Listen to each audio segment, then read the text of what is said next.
Assalamualaikum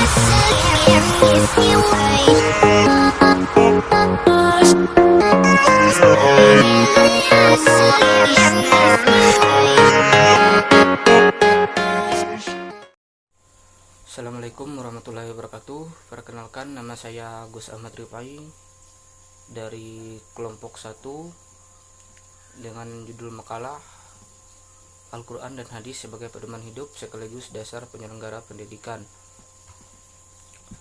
Baik, di sini saya akan menjelaskan yang pertama adalah pengertian Al-Quran. Al-Quran secara bahasa berasal dari kata qira'a, yaqra'u qira'atan Qur'anan, yakni sesuatu yang dibaca atau bacaan, sedangkan secara istilah merupakan kalamullah yang diturunkan kepada Nabi Muhammad SAW dan sampai kepada kita secara mutawatir, serta membacanya berfungsi sebagai ibadah. Al-Quran adalah untuk membedakan antara perkataan malaikat, jin, dan manusia dengan kalamullah Al-Quran itu sendiri. Al-Quran menurut istilah adalah firman Allah SWT yang disampaikan oleh malaikat Jibril dengan redaksi langsung dari Allah SWT kepada Nabi Muhammad SAW yang diterima oleh umat Islam dari generasi ke generasi tanpa ada perubahan. Al-Quran adalah sebagai pedoman hidup kita, yang dimana Al-Quran ini adalah sebagai sumber hukum umat Islam, yang dimana tujuannya adalah dari kita masih berada di rahim sampai kita berada di akhirat nanti, ketetapan yang ada di dalam Al-Quran ini sudah diatur oleh Allah Subhanahu wa taala. Dari kita mulai bayi sampai kita berada di akhirat nanti. Al-Quran juga adalah sebagai petunjuk bagi umat manusia. Jadi maksudnya adalah Al-Quran menuntun manusia kembali kepada jalan yang benar dan hanya semata-mata untuk beribadah kepada Allah Subhanahu wa taala. Nah, di sini lanjut ke yang kedua adalah pengertian hadis. Hadis merupakan sebuah perkataan yang disampaikan oleh Nabi Muhammad SAW. Nah, secara etimologi hadis adalah kata benda atau isim dari kata al-tahdis yang berarti pembicaraan. Kata hadis mempunyai beberapa arti, yaitu jadid atau baru sebagai lawan dari kata qadim, terdahulu. Jadid di sini adalah sebagai hadis Nabi Sallallahu Alaihi Wasallam. Namun dalam rumusan lain mengatakan bahwa Al-Quran disebut wahyu yang matlu dan karena dibacakan oleh malaikat Jibril, sedangkan hadis adalah wahyu yang ghair matlu sebab tidak dibacakan oleh malaikat Jibril. Nah, kalau keduanya sama-sama wahyu, maka dikotomi yang satu qadim dan lainnya jadid, tidak perlu ada. Yang kedua adalah qarib yang berarti dekat atau dalam waktu dekat, dalam tidak beberapa lama, belum beberapa lama. Terus khobar yang berarti warta, berita, yaitu sesuatu yang dipercakapkan dan dipindahkan dari seorang kepada seseorang. Sedangkan pengertian hadis secara luas sebagaimana yang diberikan oleh sebagian ulama seperti At-Tibi yang berpendapat bahwa hadis itu tidak hanya meliputi sabda Nabi, perbuatan dan takrir beliau adalah hadis marfu, juga meliputi sabda, perbuatan dan takrir para sahabat, hadis mauquf, serta dari tabi'in hadis maqtu. Mungkin itu saja penjelasan dari saya, yang akan dilanjutkan oleh rekan saya yaitu Saudari Nur Febi Rianti. Ya, Assalamualaikum warahmatullahi wabarakatuh. Langsung saja saya akan menjelaskan materi bagian C, yaitu Al-Quran dan Hadis sebagai pedoman hidup. Mempelajari Al-Quran itu merupakan keharusan bagi setiap umat Islam, mulai dari membaca, menulis, dan seterusnya. Memperbanyak membaca Al-Quran merupakan pekerjaan yang disukai Allah, sehingga seorang muslim memiliki hati yang hidup dan diterangi dengan petunjuk Allah, gitu kan. Agama Islam juga mendorong setiap umatnya untuk menjadi umat yang pandai. Maksudnya pandai itu dalam berbagai bidang, maupun dalam bidang agama, maupun dalam bidang pengetahuan, gitu. Agar menjadi umat yang pandai, umat Islam harus menuntut ilmu. Nah, kan dari penjelasan sebelumnya sudah jelaskan bahwa Al-Quran itu ya pedoman gitu, pedoman bagi kita umat muslim, pedoman bagi dalam dunia pendidikan, dalam dunia ilmu pengetahuan gitu kan.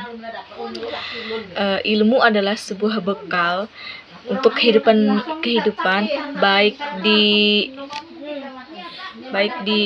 dunia maupun di akhirat. Nah, gitu ya. Jadi Al-Quran ini kan udah dipelajarin dari zaman Nabi gitu kan, udah dijelasin bahwa dalam Al-Quran itu sudah tertulis gitu loh, sudah ditetapkan bahwa di dalam situ dari kitab-kitab sebelumnya juga Al-Quran ini artinya pelengkap gitu kan. Dari kitab Jabur, Injil, Taurat gitu kan. Di yang sebelum itu memang sudah paling lengkap dari Al-Quran. Mereka tidak, ya semua kitab itu tentunya mempelajari tentang keesaan atau ketuhanan gitu kan, tauhid pasti. Nah, dan untuk Al-Quran ini ya penyempurna gitu kan. Oleh karena itu gitu loh, kewajiban umat Islam untuk menuntut ilmu tercantum dalam hadis. Terus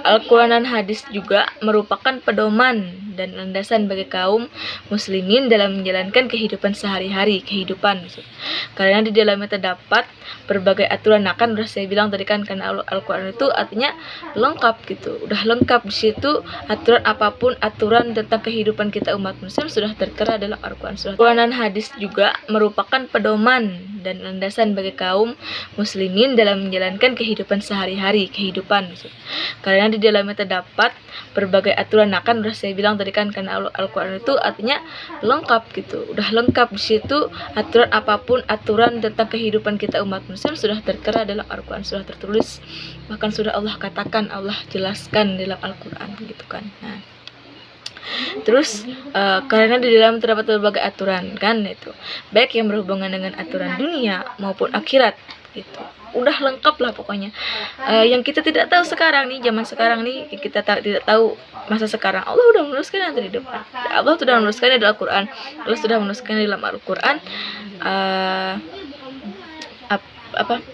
apa yang akan menjadi di masa depan gitu. Jadi kita tuh ya apa yang kita cari lagi gitu loh, sudah semuanya sudah tertera di Al-Quran gitu kan. Gak usah lagi nyari pendapat ini itu udah ada di Al-Quran aja, pelajarin aja pendapat para ulama gitu kan, para ahli-ahli gitu kan. Terus ajaran yang terkandung dalam Al-Quran membimbing manusia memiliki kepercayaan dan akidah yang benar dan lurus. Ya memang Al-Quran itu kan